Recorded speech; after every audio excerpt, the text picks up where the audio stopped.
Welcome to the Table podcast series with Bridget Johnson. Each month, we give you game-changing conversations about K-12 education and leadership. Join us as top educators, field experts, and administrators share actionable strategies to transform your school community. Let's dive in. Welcome to The Table, the podcast where student life professionals, educators, and change makers come together to share stories, insights, and ideas for building communities where everyone belongs. I'm your host, Bridget Johnson. Today, I'm excited to welcome Ryan Olson, Senior Fellow at the Institute for Advanced Studies and Culture and Research Associate Professor at the University of Virginia. Ryan is the co-editor of the content of their character, and his research has spent the last 3 years working directly with independent school heads to explore how character is formed and what gets in the way. Today, we're talking about character formation in independent schools and the real tension between academic achievement and developing young people of character. Welcome to the show, Ryan. How are you? Thanks, Bridget. It's great to be with you. I'm doing really well. As the dad of 3 independent boarding school kids, I just got to see 2 of my kids for the last couple of weeks, and so I'm doing great. Awesome. I love that. So we're just going to jump right in. And I'm so happy that, we're having this discussion today about character. There's so much to talk about in that area. And, there's so much going on in the world right now. And, character is really important. And sometimes I don't think it gets the shine that it should. And so I'm really happy that we're having this discussion today. So tell us a little bit about the Institute for Advanced Studies and Culture and what drew you to studying character formation specifically.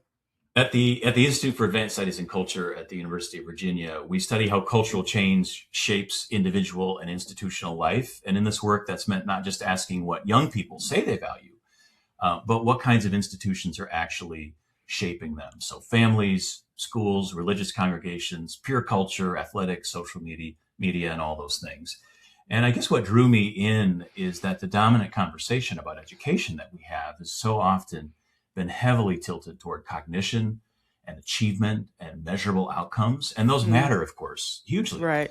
But they don't exhaust the total of what schools are doing. The schools are also shaping honesty and courage and belonging and judgment and self-command and public responsibility and all those things. And so the central question for me is, how are schools forming persons, not just performers? Or even more concretely, what kind of human does this school make it easier to become? We all know the challenges right now. About 4 in 10 high school students report persistent sadness or hopelessness.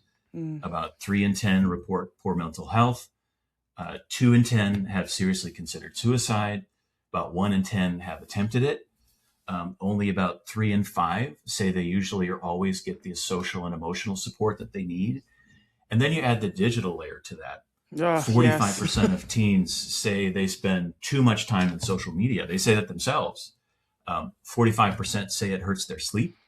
40% say it hurts their productivity. 40% say it overwhelms them with drama. Wow. And almost a third say it pressures them to post for approval. And then you add to that the perfection layer. About 1 in 3 Gen Z students feel pressure to be perfect, rising to 40% among girls. And that pressure is tied to much higher anxiety, sadness, and stress. And so we all sort of know what those challenges are, and especially professionals in student life experience those every day. There are some hopeful points too. I mean, the data also show that when students are engaged in school, when they have a sense of belonging, and they know what they're engaged in at school is important, they're more than twice as likely to feel that they're thriving and to have a sense of agency about their future. And so there's a lot that schools can do to improve the situation. It's a lot of pressure, but it's great opportunity as well. So that's what drew me into this work. Wow. And so all those statistics, it's so kind of disheartening and scary and daunting. And so I know you've been collaborating. I mentioned this in the intro that you've been collaborating with independent school heads for the last 3 years on this. So what have you learned that's really surprised you? One surprise is, I think, how often very thoughtful, mission-driven schools are already doing far more character work than they realize. Mm. They have rich traditions. They have strong advisory systems. They have service programs. They have honor codes. They have, adult models, and adults, faculty, and staff who take that role very seriously. They have student life practices, but often they haven't named how those pieces fit together.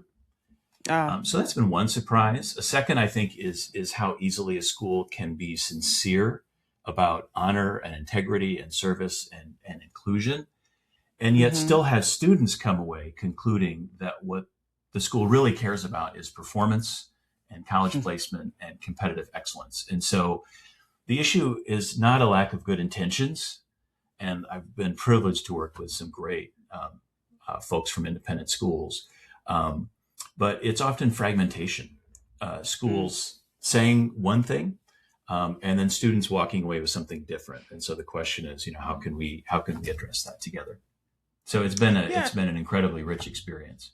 I bet it has, and I'm so curious to hear more about kind of what sort of things the independent school heads are grappling with. But when you talk about character in educational context, you frame it around three dimensions: moral discipline, attachment, and autonomy. Can you walk us through what each of those look like inside a school? Yeah, and so this is from the sociologist Emil Durkheim. I don't know how recently folks have read Durkheim, but I find this really a helpful way of talking about character, and I find that it really connects with school leaders and faculty and so on. So moral discipline character is comprised of three properties: moral discipline, moral attachment, and moral autonomy. Moral discipline is the ability to say no. No to impulses, no to shortcuts, no to cruelty, no to vanity or dishonesty or any kind of temptation to make comfort or status the highest good that you're pursuing. So moral discipline. Moral attachment is the capacity to say yes to something good beyond yourself, to a community, to a creed, to a cause, to truth, to the dignity of other people. Students need something that's worthy to belong to.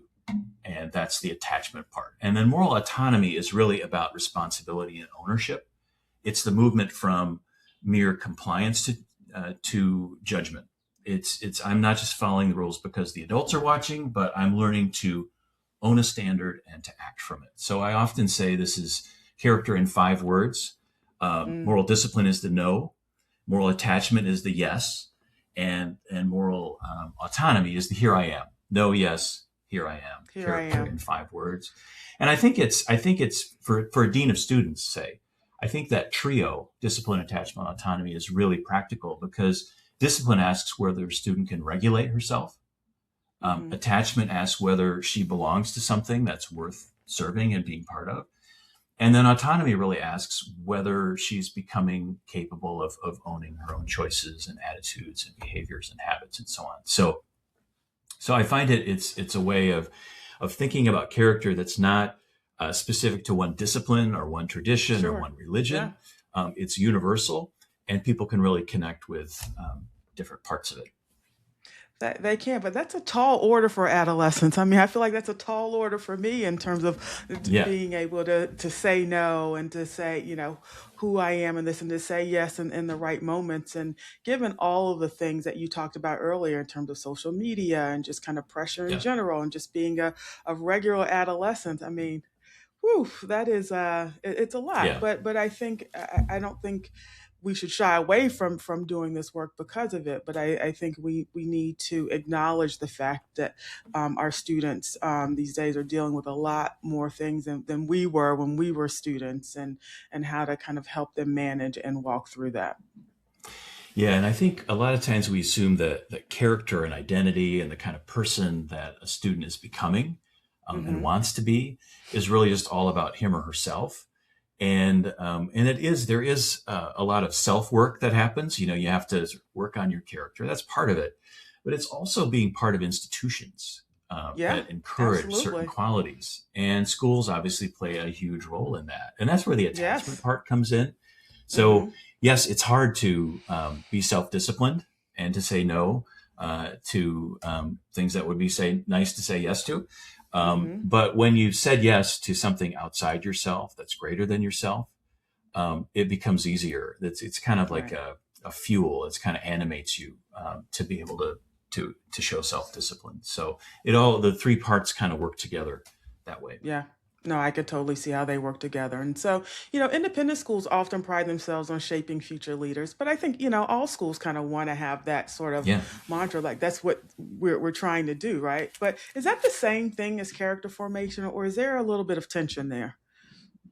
Well, I think character formation should absolutely be a central part of any kind of leadership development. Sure. We want leaders of strong character, and we want leaders who are principled and have integrity and will follow through on what they say.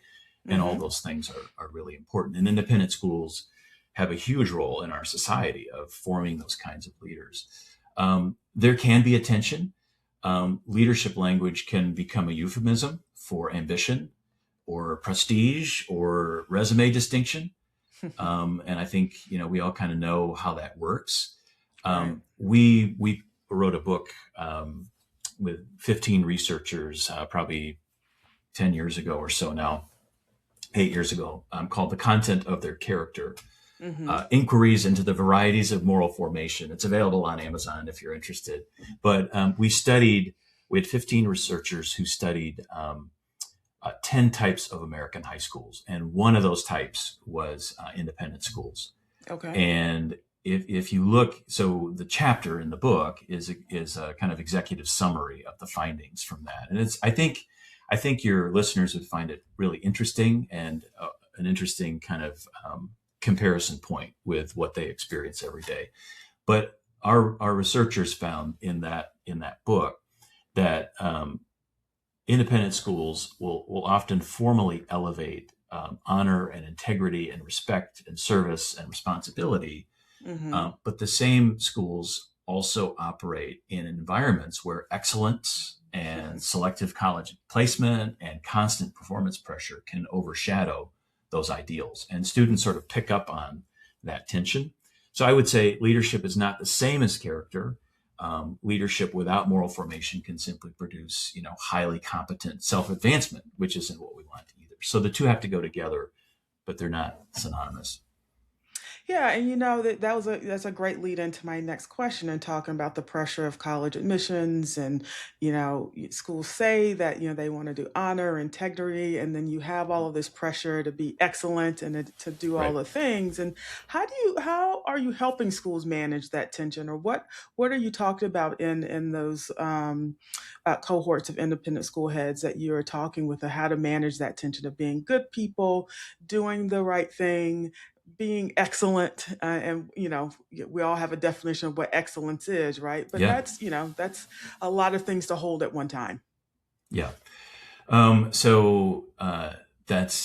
a complicated question, but I think it's exactly the right question to wrestle with because, and you all face it every day. I think it shows up most clearly, this tension when character becomes instrumental, when community service becomes sort of box checking. Check the box. Yes. Yeah. When resilience becomes, simply the ability to perform under pressure. Right. And integrity is sort of one more badge in my portfolio that I can talk about and use to impress others. Mm-hmm. And so while we did find this tension between what we call honor and excellence, a kind of honor culture, and then a drive toward excellence, Mm-hmm. And schools explicitly taught honor, but again, many students concluded that it was kind of fundamentally in tension, and what won out was the high performance and selective Right. admissions. And I think student life professionals often feel this first, through the anxiety culture, over programming, strategic extracurriculars. And so Mm-hmm. the subtle message that worth is proved through accumulation really comes through. And so I think you can't underestimate the importance of little things, Right. little ways of sending the signal that that's not what we're all about. That's important. And that's an important part of our mission as a school. But we also have to attend to the kind of people you're becoming. And so I think with this kind of basic understanding of the core of character, Mm-hmm. that's helpful. There's another model that I think is that really useful that connects, and that is to think about character as having kind of four types or four components. Okay. So there's moral character, which we often think about as, honesty, integrity, that kind of thing. Right. There's performance character. So we think about persistence and that kind of determination, that kind of thing. And that obviously, schools, especially independent schools, really excel at that. But there's also civic character, civic virtue. And this really gets at, citizenship and loyalty and these kind of things. And then, of course, intellectual virtue, which is about achievement and performance, but it's also about curiosity and creativity and some of those qualities that we might not think about all the time in our very kind of measurement-driven schools. So I think introducing more complex language to think about character with, the moral discipline, attachment, autonomy, this idea of performance virtue, civic virtue, moral virtue, and intellectual virtue. And then there's another kind of virtue that's part of this model called practical wisdom, which is when these values conflict. For example, what do I do? So, for example, if I see my friend cheating on a test, and I'm asked directly about it, did so and so cheat? Well, one value would be to say, no, I didn't, because I'm loyal to my friend and I want to preserve the friendship, and I bet it's back. The others tell the truth and to have integrity because that's what I saw. And so how do you decide between those two?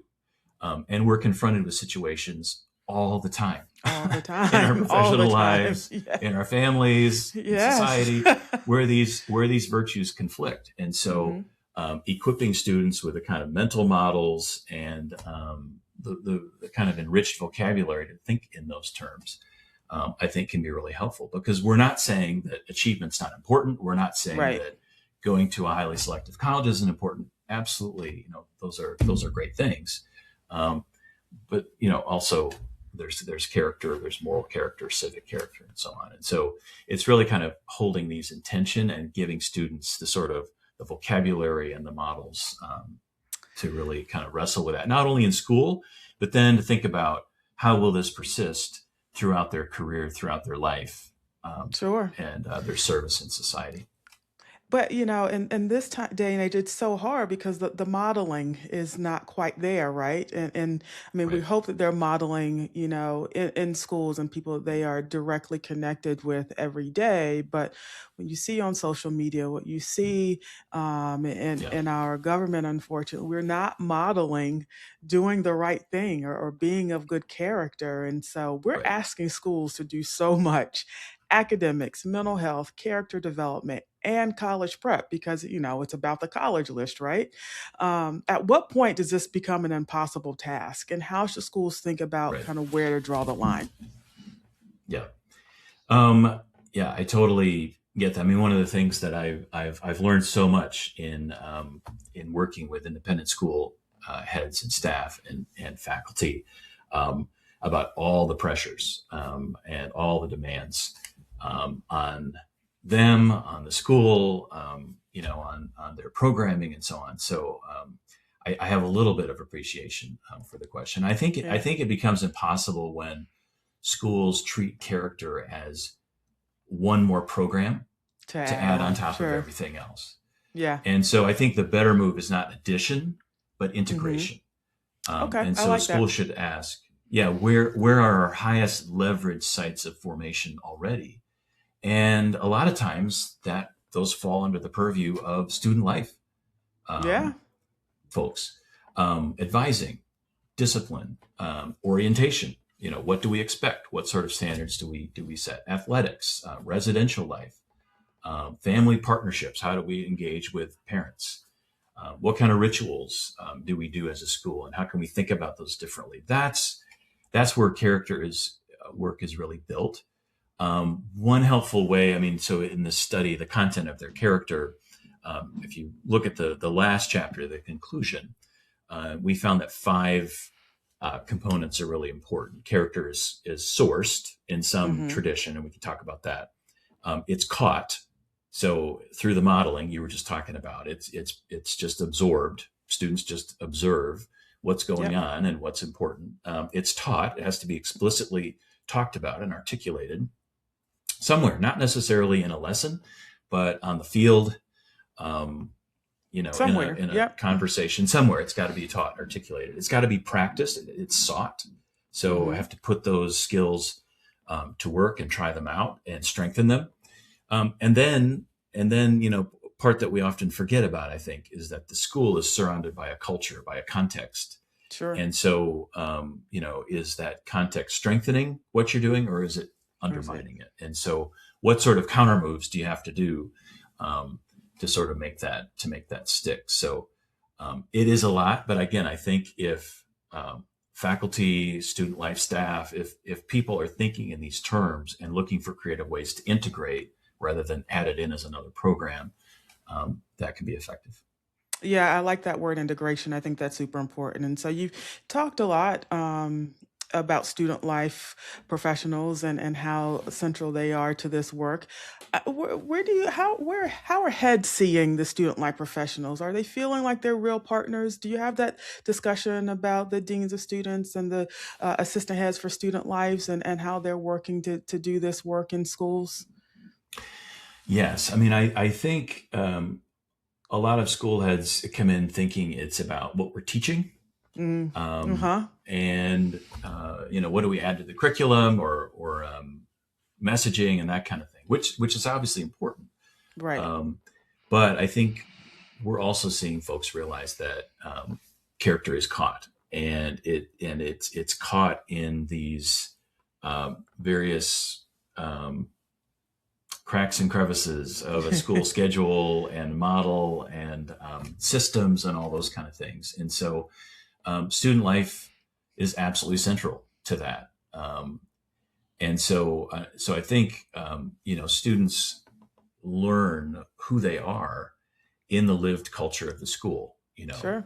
How adults correct them, whether their peers include them, what happens after harm, what's celebrated, what gets, awarded, literally, who gets put up in front as being exemplary, and doing what we sort of admire and aspire to, who gets left alone, and whether belonging is conditional on a certain kind of success. And so, I would always argue that student life leaders should be elevated because they're often the custodians of the school's most formative spaces: orientation, conduct, advising, traditions, all those kind of things. Absolutely. And so I think we have to find more resources to come around and support the creative, imaginative work that student life professionals can do. So important. I mean, they're the glue that holds the school together. And I say that often. That's because better said than I said. Because they're I mean, when things are going well, they fade into the background, right? But as soon as something goes wrong, they're the first people that they're calling up. And so, I also often say that no one gets up and says, "I just want to thank the dean of students. Thank you so much for the work that you're doing." That generally doesn't happen. Exactly. Well, and as the parent of 3 boarding school students, I've talked to the dean of students a number of times, I have to say, and but I think our experience has been that those folks, those professionals, have been hugely instrumental in our students' lives. And it's not, it is what they hear in the classroom, and in assemblies, and that kind of thing, but it's also the conversations, late at night or walking to practice or before, music lessons or whatever it is, it's, and if the student life staff, the whole faculty, the student life staff are on the same page and really intentional about that kind of formation and the kind of human they want it to be easier to become because students are at this school, they can find those moments when when they can really connect. I mean, I think one of the things that I've been working on in the last year and really thinking a lot about is how all the cultural change that we talked about at the beginning, how that affects students differently. And so we think about differentiation for academic instruction. We don't have a one size fits all curriculum. Right. We have different courses and tracks, and we don't force students all to play the same sport. Right. Their different abilities and strengths and interests and so on. And likewise, when we think about character and student formation, students are coming from very different places, very different kind of home environments. The culture has affected them in different ways. They've gone through different great experiences, different traumas. And so I think it's helpful to try to think about what that means. What are the implications for that? So one of the sociologists I've been reading on this is a British sociologist, Margaret Archer. Okay. And she studied young people and really trying to understand how does the conversation in their head go? What she calls it a mode of reflexivity. We kind of talk to ourselves. And she found 4 different, what she called reflexive modes. And a lot of students are sort of stepping back and evaluating, what's being taught here. Is it worthwhile? Is it, does it have integrity? Is it something I want to be part of? And they're being very critical of it. And there's a different way to engage someone like that than someone who's kind of all in and ready to, and eager to be formed. And then somebody else who says, I'm just here because I want to have a great career and I want to make a lot of money and I want to, give a lot to society and so on. And so, what does character formation look like for them? So I think, one of the things we've started talking about in this group is how do we sort of think about differentiating based on where students are coming from. And so I just think that we have really sophisticated academic instruction and curriculum and programs and all these kind of things. Yep. And that's wonderful. I think the level of sophistication and how we think about the formation of humans, about their character, needs to catch up to that. Ratchet it up a notch, right? Yeah, intentional. And I think student life professionals are on the front lines of that. Absolutely. Really could take a leadership role in saying, hey, what does this look like for the different kind of students that we're trying to serve? Yeah, that's a great point that you raised, and I'm so glad that you guys are having a discussion at the heads level, because that's where the real change can happen, right? When people realize how important student life is. That's the love of my life, and that's the drum that I'm beating, and the word that I'm trying to get out is it's critical to the mission of your school and how students belong and feel like they're seen, heard, and that they matter, but also to just kind of the value added proposition of, why we, for independent schools in particular, why we pay this money to go to these types of schools, and what sort of things is my child gaining from being in this sort of environment. And so if we're not being intentional about those things, it's really hard to say that we're going to have this desired effect or result on students' experience. And, we talk about student experience and how that's tied to both the admissions process, but also the alumni development process. And when kids feel like that they have had a great experience at the school, everybody wins, right? And so families are telling more, other families about coming to this school. Alumni are more engaged and they give back and they're involved. And so it really is kind of the linchpin, the glue there again. And, I use that term a lot because it's so important, but oftentimes it's the thing that kind of gets swept under the rug. Yeah. I was talking with Andreas Schleicher the other day. He's the head of education for the OECD in Paris, and they do the PISA assessment that every 3 years they test in math, science, and reading, and then compare countries. And he was saying when they survey 15-year-olds who take PISA, one of the most important questions they ask, they find that is predictive of achievement, success is this one. If you return to your school 3 years after you graduate, will the teachers and the staff be excited to see you? Oh, that's a good And question. because that really gets at belonging. And I think it shows that, the achievement, which is really important, goes together with that sense of belonging, of being part of the community. And where do students get that sense? Well, it comes, from a lot of the programming, from relationships. It really comes from relationships. And, I think about my own kids' experience in independent schools, and it's really the quality of relationships with the staff and the faculty that sort of win the day. To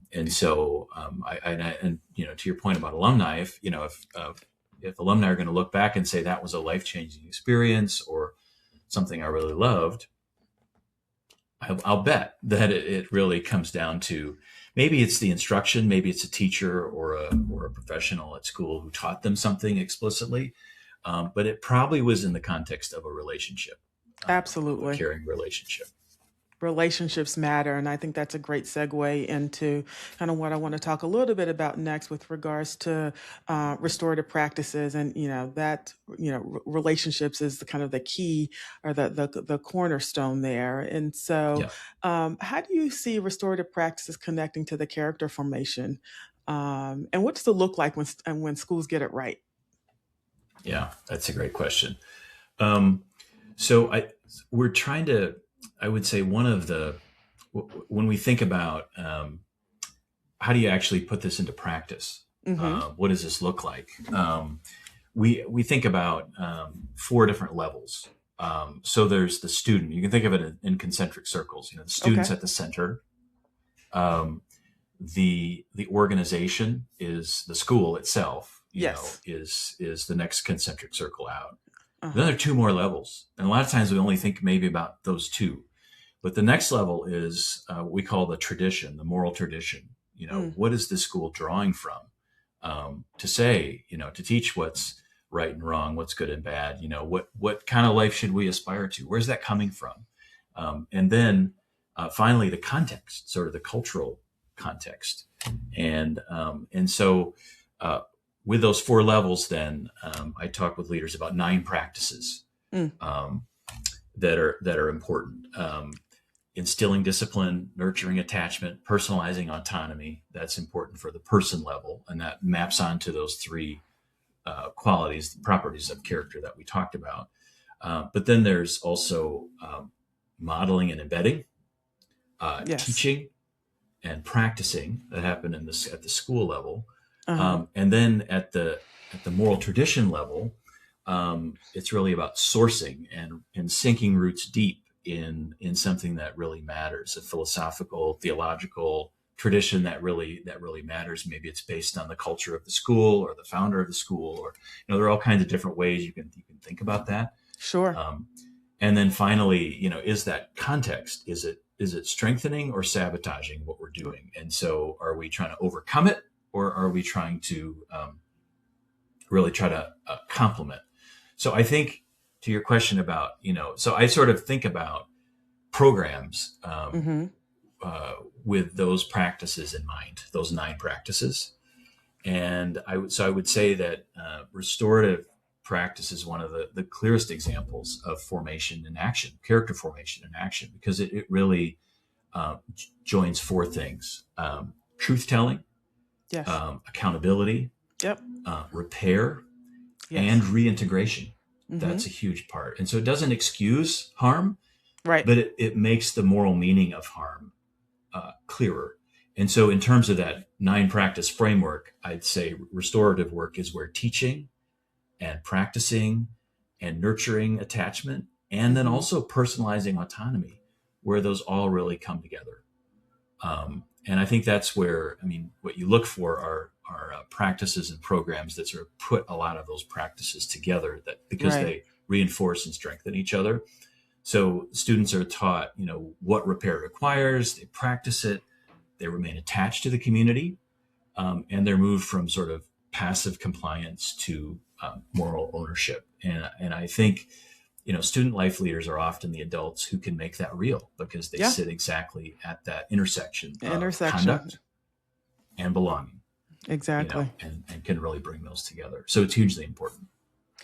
So it sounds like there's a shift happening, and correct me if I'm wrong, from focusing purely on academic skills to a more holistic view of student development. How far along do you think independent schools are in making that shift? I'd say just based on our research, well along rhetorically, but maybe uneven operationally, and which isn't unusual for different types of schools. And I think independent schools have huge opportunities, as we've been talking about, to really strengthen in this area and meet a lot of needs. There's a huge opportunity there. The broader research literature, I think what we're drawing on, argues that education has over-focused on cognition and under-described the moral and the social and the normative dimensions of school life. And so independent schools often understand that problem very well. Where the work is still unfinished, I think, is implementation. And so, turning mission language about honor and flourishing and belonging and citizenship into coherent adult practices and institutional design. So I would avoid saying that the shift is complete. And I'd say many schools now know some really great questions to ask and are very serious about it, but are still kind of learning to organize around those. Gotcha. So, let's talk practical terms for a second. So for a head of school or a student life professional listening right now who wants to take this work seriously, where do they even start? Well, I'd start with diagnosis, not aspiration. And so, I would ask, what are students actually experiencing in the moral life of the school? I've given some models here, the 4 types of virtue, or the discipline, attachment, autonomy, the 9 practices. These just provide some language and some ideas to sort of diagnose where are we right now.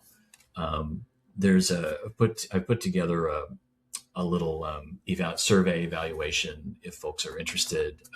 Call it Character Compass, but it asks about sort of awareness and engagement around these practices. And that can help just to get some conversation going about diagnosis and where are we.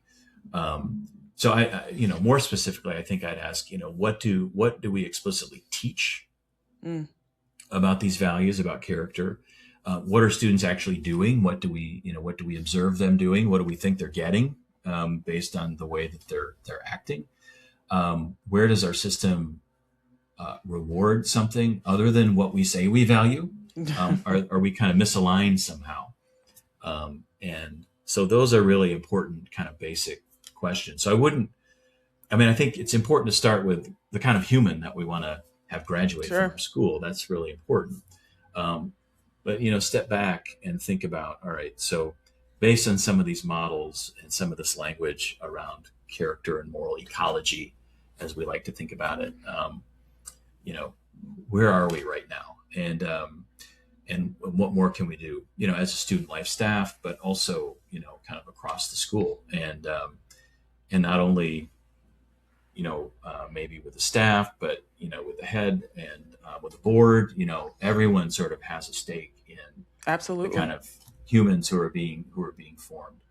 And then I guess from there, I would pick 1 or 2 leverage points rather than, we'd want to reform everything, which usually isn't possible anyway. But, is it advisory? Is it honor processes? Is it family communication? Is it service? Is it leadership development? And sort of how we want to frame and message that. Is it orientation? Is it the discipline systems? In this work with school heads here at the Institute, it was their idea to come up with a project they could work on during the year. And so when they're here in the summer for a seminar, they'll identify a problem of practice, something they want to work on, something that's been sort of bothering them about their culture, or something just not quite right that they want to address. So they pick the project based on this framework, what is it we can address?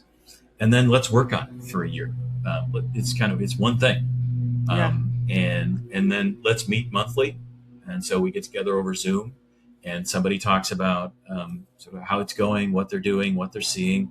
And there's a lot of rich conversation that happens from that.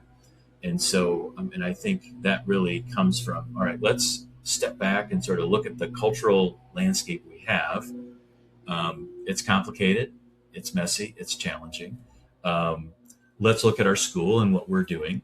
And then let's pick one thing or two things that we can really tackle and be unified around. And then let's work on that. And let's see what happens. And maybe from there, next year, we maybe add another one. Maybe we want to do a kind of full reform. Or maybe we say, actually, with that tweak, we're doing great. And we, everybody's happy that we're producing the kind of character that students want and that parents want and that everybody wants to see. So I think that those kind of steps, to step back, to take on some of this language, to pick one thing and really work on, can be a way of breaking it down. Sure. And so as we wrap up today, what gives you hope when you look at what's happening in independent schools around character formation? Yeah.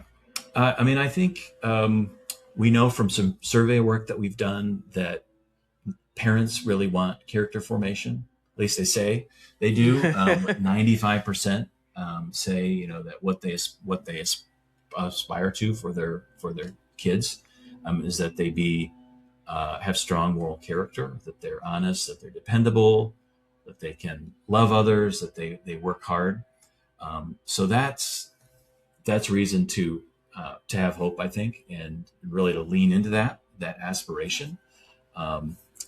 That's important. I think also independent schools really do have unusual assets.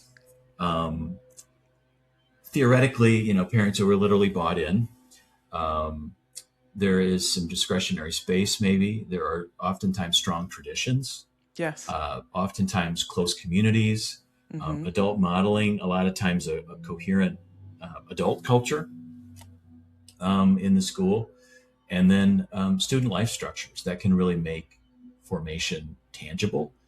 And so I think, and I'm not an educator at the K-12 level, but I think independent schools have enormous opportunities there, and that gives me a lot of hope. And we looked for educators who were interested in this kind of work, and it was independent school leaders who said, "Please, can we organize something? Can we work together? Will you bring in a speaker? Will you?" So that's been enormously encouraging and given me a lot of hope. So I don't think it's an empty moral aspiration. I think the talk about honor and integrity and all that, I think that's real. I just think it's a matter, as we talked about, of trying to correct the fragmentation and making that shift. Culture. Yeah. Absolutely. Ryan, this has been awesome. Thank you so much for being here today. This conversation about character formation and what really takes for schools to hold the tension between academic excellence and developing young people of depth and integrity is one I know our listeners have been needing. We're so grateful for your research and your partnership and for the work that you're bringing to the table. And so if folks want to learn more about your work, tell us a little bit about that. How can they find you? They can look at the Character and Formation Work Initiative at the Institute for Advanced Studies in Culture, iasculture.org.